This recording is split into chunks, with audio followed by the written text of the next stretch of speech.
Representative Halcro. Mr. Speaker.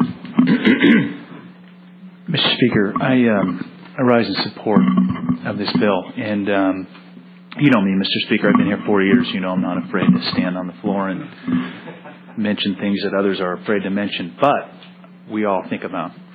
And last night when I got home and this morning when I was getting ready for work, you know, I kept thinking about how I'm going to vote on this bill.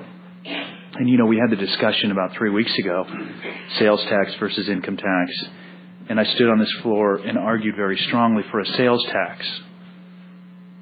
But I think this is better. This has all the benefits of the sales tax, including an additional benefit of being able to deduct it off my federal income tax, as my constituents can. And, you know, when I started to think about it, I just started to think about those difficult discussions we had 3 years ago when a number of us stood on this floor and grappled with the long-range fiscal plan of 1999. And this House took a very bold step, and I think the vote was like 34-6. I mean, it was close to unanimous to pass a plan over to the other body during regular session, I might add. And we all were very nervous, but we all at that time realized that with oil at $9 a barrel, oil at $9 a barrel, and $1 billion budget deficit, we had to do something. And we took a pretty bold step and passed a plan that I think all of us would agree wasn't the most perfect plan, but we passed it because we realized the importance.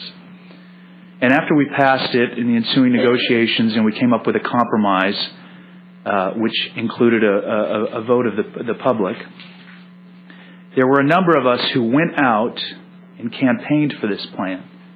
And we set up little speaker bureaus. Mr. Speaker, you were one of the most prominent ones. We advocated for this plan. I was on the radio with several of my colleagues here for and against the plan. I wrote newspaper articles.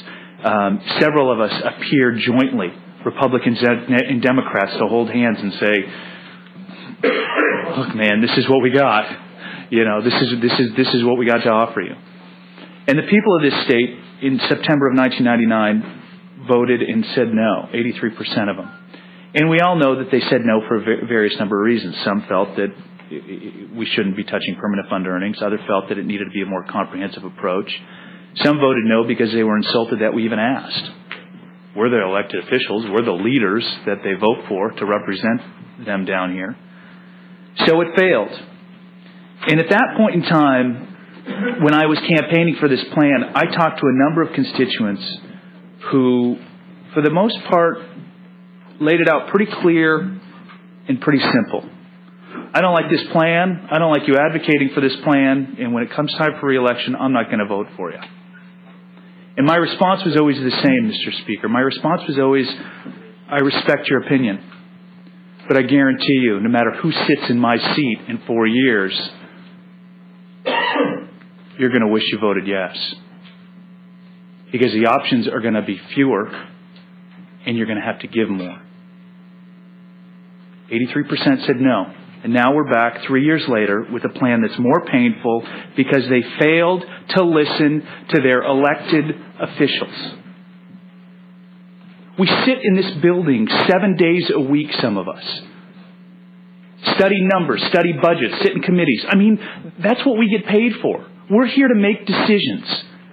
We don't make decisions based on something we heard from a third party. I mean, we look at figures and numbers. I mean, and when you look at the figures and numbers of this state and what we've done the last 10 years, there isn't anybody of rational thought that wouldn't look at these facts and say something needs to be done. In the last 10 years, we have had $7 billion in the Constitutional Budget Reserve. The balance today is $2.3 billion. In 2 years, we will be out of money in our savings account. And not in 2 years, possibly 3. And then what are we going to do? Then where do we go? Then what options do we have? Then you have the earnings reserve, and that's it. And once you get in there, there's no looking back.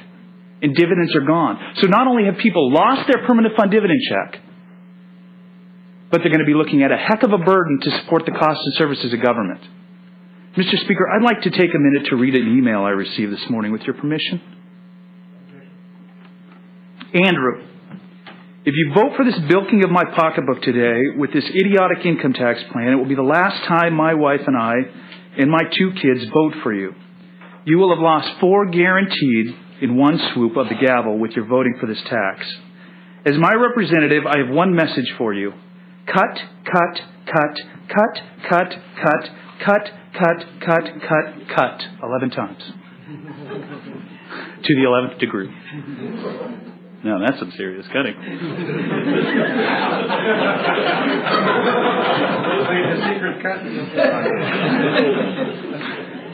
What did you say? I hope you get this message. We don't elect Republicans to vote for Democratic tax schemes. We vote for you to to cut this behemoth state government and get it in line with current revenues. I am part of the 83% that voted against politicians raiding my PFD. And I read this email this morning, and of course, I come into work, I was all juiced up, and I'm going to do this. And then I get this email, and it's like, But the more I look at this email, the more angry I get. And the more I want to respond back and say, okay, where would you like me to cut, sir? Looking at your address from this email, I quickly note that all of the roads maintained around you are maintained not by the municipality of Anchorage, but the men and women of the Department of Transportation. 3 weeks ago, when the city of Anchorage had 28.6 inches of snow, it was the men and women of DOT that plowed out my constituents, not the municipality of Anchorage. And they don't pay a dime for that. And I don't pay a dime for that. And I say, you want me to cut that? You want me to cut your road maintenance? No, can't do that. Okay, what else can we cut? Less than a mile from this gentleman's front door, we are building the first new high school in Anchorage in almost 30 years. Diamond High School is being rebuilt at a cost of $60 million. The state is paying for 70% of that. You want me to cut that? You want me to cut that $42 million? Do you, as a local property owner and taxpayer, want to pay for 100% of the cost of the rebuild of Diamond High School? Is that what you want me to cut? Is that what you want to pay? You're going to have to pay more in local property taxes. You're going to have to find some way to fund these services. I'm one of the 83% that voted against politicians raiding my PFD. My PFD. Whose schools are they? Whose courts are they? Whose prisons are they? Whose roads are they, for God's sakes? For the last 20 years, we've collected not one dime for state government while sending out an average of over $20,000 to Alaskans. I was a freshman in college the first year PFDs came out. I got one. It was sweet. It was $1,000. A freshman with $1,000 in his pocket. Let me tell you, Salem, Oregon was never the same.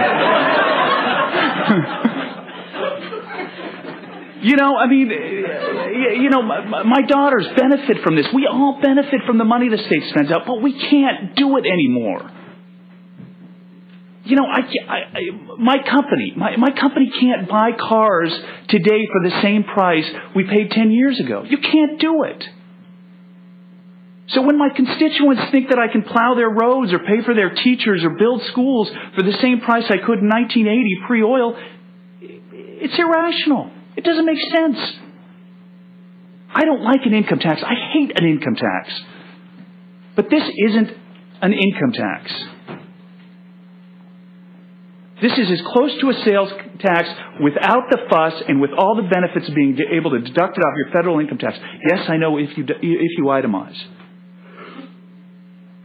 But the fact is, most of the families in my district will receive more in permanent fund dividends at the end of the year than they will pay in state taxes. Still. And I'm telling you what, if we don't do this, and if we worry about re-election, do you think it's going to get any easier in 2 years? In 4 years?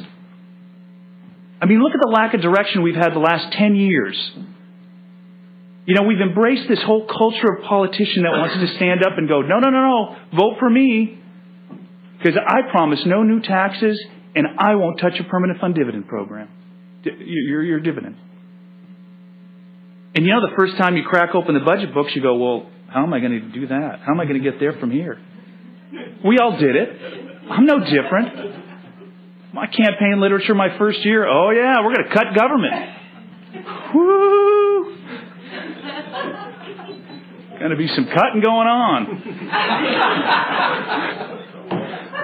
Then I got down here my first week. I remember my first budget subcommittee, and I spent nights, went into House Finance and got those huge budget books and sat down and went, what?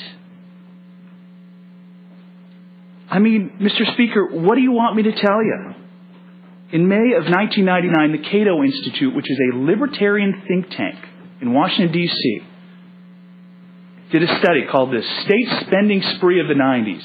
And it chronicled all the states in the country and how, through this rapid growth in the 90s and this huge prosperity, state spending went through the roof. 58% in Oregon, 52% in Texas. And during that same time, when other states were sometimes almost doubling their state spending, the state of Alaska led the nation in a real percentage decline in state spending. Between 1990 and 1997, average state government expenditures increased 56%. After adjusting for inflation, that represents a 27.2% increase. The state of Alaska had a 0.6 decline in real spending. We had the largest decline in state per capita spending, almost 10%. So to my constituent who wants to tell me to cut, I'm saying we have. Myself and my colleagues that got elected in 1998, we got married to the 5-year plan without even a date. I mean, we showed up, we were all ready, we were looking for money for our local schools, and we were told, no, wait a minute, you didn't get the memo? We're in the 3rd year of a 5-year plan.